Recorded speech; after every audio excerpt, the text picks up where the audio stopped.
জাতীয় পতাকা উত্তোলন করেই তারা টান শুরু করলো বস্তাল একাদশ এক্সপ্রেস।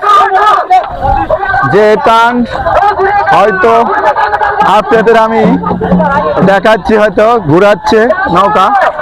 আমাদের মাঝি মালারা সবাই আজ পরিপূর্ণভাবে দেখতেই পাচ্ছেন যে কি পরিস্থিতিতে টান হচ্ছে, পরিপূর্ণভাবে দেখতেই পাচ্ছেন সেই টানের উপরে।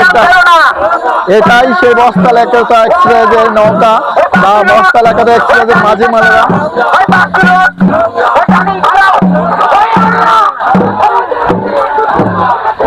দেখতেই পাচ্ছেন কি পরিমাণ টানতে পারে তার শেষ সেটা দেখাচ্ছি আপনাদের, যে বস্তাল একাদশ এক্সপ্রেস মারাই চ্যাম্পিয়ন, চ্যাম্পিয়ন নৌকা।